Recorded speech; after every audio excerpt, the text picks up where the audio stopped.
Hello, Chiefs Kingdom. I'm Derek, and welcome to the channel. Here, you'll find everything you need to know about the Chiefs.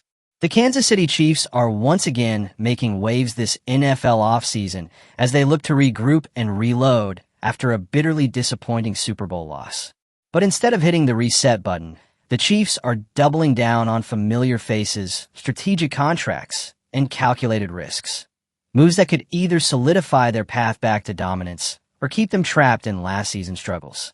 From re-signing key offensive pieces to shoring up quarterback depth and eyeing veteran wideouts, the Chiefs are shaping a roster they hope will deliver redemption in 2025. But will these moves be enough? Or are they betting too much on names that failed to deliver when it mattered most? Let's dive into the heart of Kansas City's bold offseason strategy, including a supposed super edition. But first, guys, I have a small request. If you find our content valuable, please consider giving us a like. It's a small gesture that really helps to support us. Thanks for being awesome.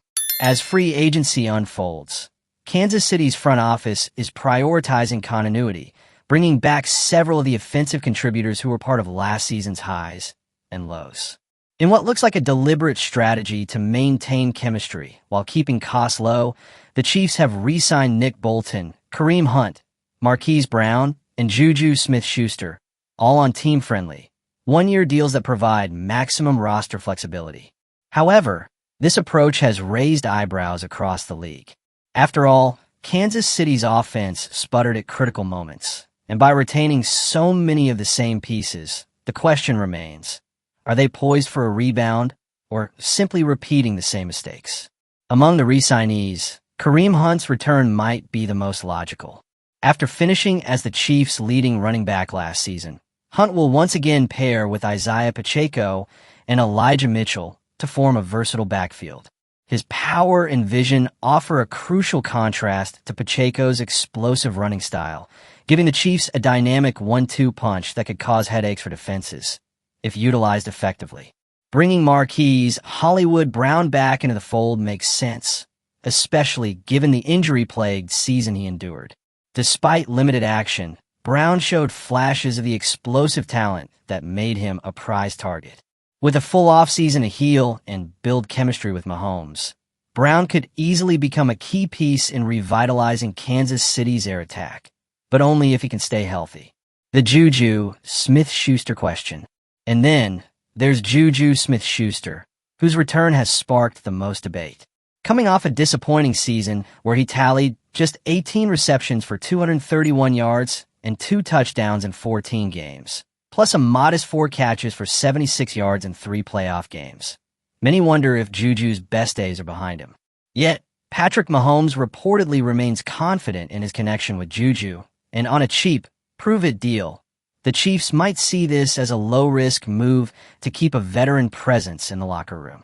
While some fans are concerned about running it back, with pieces that failed to lift the team to glory, these low-cost contracts leave Kansas City with enough cap room to make further moves, hinting that Brett Veach might not be done yet. With Mahomes leading the charge, there's always a chance this cast can rise to the occasion, but the margin for error is razor-thin. As the Chiefs focus on offensive continuity, they've also moved quickly to secure depth behind Patrick Mahomes, and in surprising fashion. Shortly after signing veteran Gardner Minshew, Kansas City inked Bailey Zappe to a 1-year contract, hinting at a potential training camp battle for the backup quarterback role. Bailey Zappe's journey back to Kansas City. For Zappe, this is a reunion of sorts. After spending training camp and early weeks of last season on the Chiefs practice squad, Zappe never saw regular season action with Kansas City. However, his chance finally came when the Cleveland Browns signed him late in the year. In Week 18 against the Baltimore Ravens, Zappe completed 16 passes for 170 yards, a touchdown, and 2 interceptions. Hardly an eye-popping performance, but one that showcased his resilience under center. Zappe versus Minshew. A quarterback competition brewing? Originally a 2022 fourth-round pick by the New England Patriots, Zappe has 12 career touchdowns to 14 interceptions and a 62.1% completion rate. While those numbers reflect growing pains, Zappe is familiar with Andy Reid's system, which give him a real chance to compete with Minshew, especially if Minshew's durability comes into question. With the Chiefs determined to ensure Mahomes has a reliable backup, Zapp's addition adds a layer of security and could spark one of the more intriguing positional battles in training camp. After all, Kansas City knows better than anyone how quickly a season can hinge on the health of its star quarterback. While Kansas City is doubling down on internal talent, the search for outside help, particularly at wide receiver, remains ongoing. After pulling off a mid-season trade for DeAndre Hopkins last year, the Chiefs showed they're willing to add veteran firepower to support Mahomes. Now, with only one of their free agent additions being an offensive player, all eyes are on who else they might bring in. One name that stands out: Tim Patrick, a 6 feet 5 inches receiver coming off a productive comeback season with the Detroit Lions, where he posted 394 yards and 3 touchdowns. A former Denver Broncos standout, Patrick's career was derailed for 2 years due to a serious injury, but his 2024 campaign proved he still has the tools to be a valuable NFL target.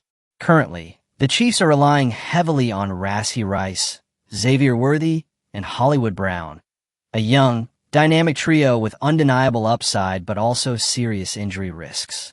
Adding Patrick would give Kansas City a proven veteran, someone with the size and route-running savvy to stretch defenses vertically and create mismatches.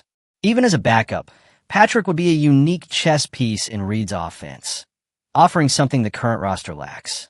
Yes, Patrick will be 32 next season, and yes, injuries are part of his story.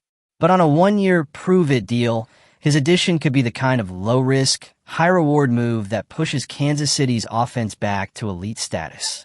Given how close this team is to another Super Bowl run, a veteran like Patrick could be the insurance policy they need when postseason pressure reaches its peak. What is your opinion on what we talked about? Do you think Brett Veach has been doing well in the offseason, and would you hire Tim Patrick? Leave your thoughts in the comments. Remember to leave your like and subscribe to our channel. Be another member of our community. Receive exclusive content every day. We make it a priority to let you know everything that happens in Chiefs. See you later.